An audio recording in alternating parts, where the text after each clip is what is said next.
आपको पता है इस चैनल पे मुझे सबसे ज्यादा कौन सा क्वेश्चन पूछा जाता है कि आपने अपनी स्पोकन इंग्लिश कैसे इंप्रूव की।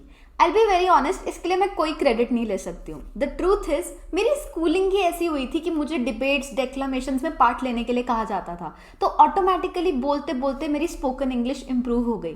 तो कल परसों मैं बैठे सोच रही थी कि एक पर्सन जिसको सेम अपॉर्चुनिटी ना मिली हो वो अपनी इंग्लिश कैसे इंप्रूव करेगा। और खास करके मान लो कुछ महीने बाद अगर आपके बी स्कूल के एडमिशन्स हैं, जॉब्स हैं, इंटरव्यूज हैं, फिर आप अपनी इंग्लिश को कैसे इंप्रूव कर सकते हो। बाहर बहुत सारा इंफॉर्मेशन है, बहुत सारे रिसोर्सेज हैं, बट कभी कभी पता क्या होता है, इतने सारे रिसोर्सेज में हम लॉस्ट फील करने लग जाते हैं और एक्शन ही नहीं ले पाते हैं। सो इस वीडियो में मैं चीज़ों को थोड़ा सा सिंप्लीफाई करूंगी। डिस्क्रिप्शन बॉक्स में वो सारे रिसोर्सेज ऐड करूंगी जो मुझे लगे कि ज़रूरी हैं, और उसके अलावा आपको एक एक्सरसाइज एक्सप्लेन करूंगी, सिर्फ एक एक्सरसाइज जो अगर आप रेगुलरली 2-3 हफ्ते भी करोगे तो you will see a massive change in your spoken English. अगर आप में से कोई भी पर्सन एक अच्छी जॉब पाना चाहता है in the future and that is why आप इस वीडियो को देख रहे हो, तो मैं आपको एक और यूजफुल रिसोर्स बता सकती हूँ जिन्होंने इस वीडियो को स्पॉन्सर भी किया है, and that is absolutely free of cost. जैसे कि मैंने कहा, हर पर्सन के पास सेम अपॉर्चुनिटीज नहीं होती, बट आज की डेट में अगर आपके पास जॉब अपॉर्चुनिटीज नहीं है, अगर आपके कॉलेज में वो कंपनीज आती ही नहीं है जिनमें आप जाना चाहते हो, तो री लेवल बाय अनअकैडमी आपको बहुत हेल्प कर सकता है। री लेवल बाय अनअकैडमी एक ऐसा फ्री टेस्ट है जो कोई भी पर्सन 19 डोमेन्स में ले सकता है, जैसे business analyst, HR, operations, coding, Android development है, और रिसेंटली उन्होंने कंटेंट राइटिंग भी ऐड किया है। आप अपनी मनचाही फील्ड में एक सिंपल टेस्ट दो, 1000 में से 500 मार्क्स स्कोर करो,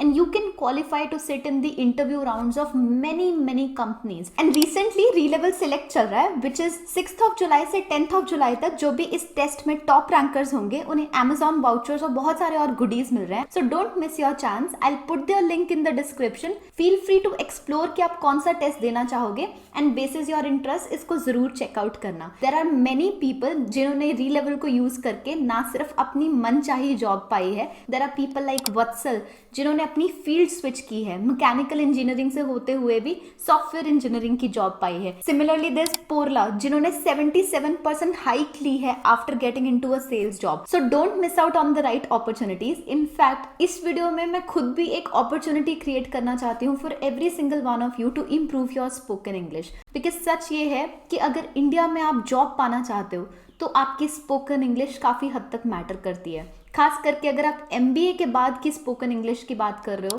तो it is very important, because B schools में जनरली इंग्लिश में बात होती है। इवन कंपनीज में आप आपस में हिंदी में बात कर सकते हो, लेकिन कॉर्पोरेट प्रेजेंटेशंस के टाइम पे you have to use English. And the simple logic is, एक कंपनी सेटिंग में ना सिर्फ ग्लोबल क्लाइंट्स होते हैं, अगर सिर्फ इंडियन क्लाइंट्स भी हों तो there are so many languages used in this country that you need one language to be the common denominator in business sense, and that is English in most cases. There are 3 parts to improving your English, और let's say कि 3 ऐसी problems हैं जो in general लोगों को आती हैं जब वो सोचते हैं कि हम इंग्लिश नहीं बोल पाते। First is grammar. So this is a problem that my mother also used to face.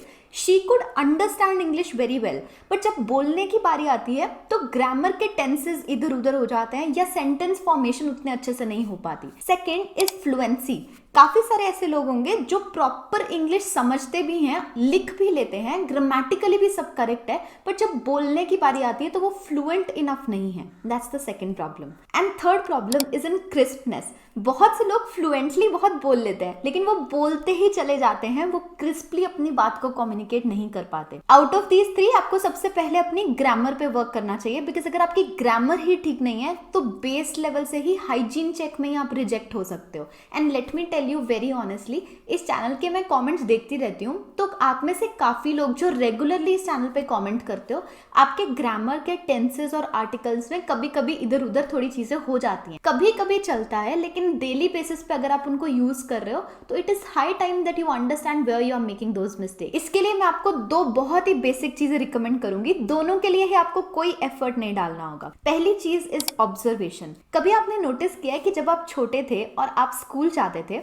School जाने से पहले ही आप बोलना शुरू हो गए थे अपनी नेटिव लैंग्वेज में, पर ग्रामर के रूल्स तो आपने स्कूल जाके सीखे होंगे, तो फिर आप बोलना कैसे शुरू हो गए? बिकॉज आपने अपने बड़ों को वो लैंग्वेज बोलते हुए देखा। सो ऑब्जर्वेशन हमारी ग्रामर को बहुत हद तक इंप्रूव करती है। जितना आप कोई भी वेब सीरीज या कोई भी पॉडकास्ट इंग्लिश में में सुनोगे या देखोगे, और खास करके अगर आप सबटाइटल्स ऑन करोगे तो आपकी ग्रामर इंप्रूव हो जाएगी। दूसरा रिसोर्स है ग्रामरली।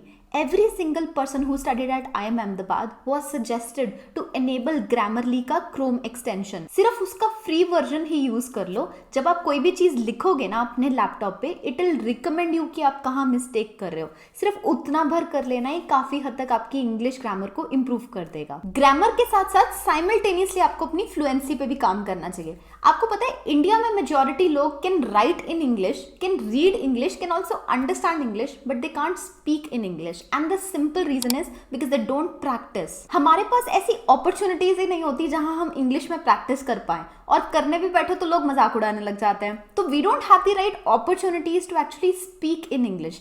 आपके स्कूल में अगर आपको वो चांस ही नहीं दिया गया कि आप इंग्लिश की प्रैक्टिस करो, तो then how would you improve. आज मैं आपको एक ऐसी फ्लुएंसी की टेक्निक बताऊंगी विच इज वेरी बेसिक, लेकिन अगर आप इसको रेगुलरली फॉर 4 वीक्स भी प्रैक्टिस कर लोगे ना, you will see a massive change in your spoken English. इसमें ग्रामर और फ्लुएंसी हम दोनों को क्लब करेंगे। सो ग्रामर में मैंने आपको बताया था ऑब्जर्वेशन, फ्लुएंसी में मैंने आपको बताया प्रैक्टिस। वीक में एक दिन सबसे पहले आप एक वेब सीरीज या कोई भी पॉडकास्ट सुनोगे या देखोगे सबटाइटल्स ऑन करके फॉर 30 मिनट्स। सेकेंड डे आपको अपने फोन का वॉइस रिकॉर्डर यूज करना है, and you have to summarise whatever you listen to in the previous day. उस 30 मिनट के एपिसोड को आपने 5 मिनट में समराइज करके वॉइस रिकॉर्डर में बोलना है। सैटरडे तक यही करो, एक दिन देखो 30 मिनट्स के लिए, नेक्स्ट डे 5 मिनट्स में उसको समराइज करो। संडे को आपको एक एक्सरसाइज परफॉर्म करनी है। एक रैंडम वर्ड जनरेटर होता है, अपने फोन पे सिंपली वो रैंडम वर्ड जनरेटर में नाउन सेलेक्ट करके उसको स्टार्ट करो। जो भी वर्ड आ रहा है, अगर आप उस वर्ड के साथ कंफर्टेबल हो, अगर आपने वो वर्ड सुना हुआ है, you have to speak on that word for 2 minutes, just 2 minutes. Sunday के संडे एक्सरसाइज करो, 2 मिनट के लिए लगातार उस वर्ड पे बोलो। वो कोई भी वर्ड हो सकता है, as long as you are comfortable with that word, speak on it for 2 minutes. If you repeat just this one exercise, you will see a considerable change in your spoken English. The only reason we are not able to improve is हम हमेशा resources ढूंढते रह जाते हैं, how can we improve, but we don't implement them, we don't take action on them. Just by speaking on topics randomly, you improve the way you speak in English. So try this out. इसके अलावा जितने भी और resources मुझे अच्छे लगे while researching for this video, I have put them in the description box. Go through them as well. But this one I would highly recommend you to try. In case you still have any questions or you want to ask something, put them in the comments. Thank you for watching this, guys.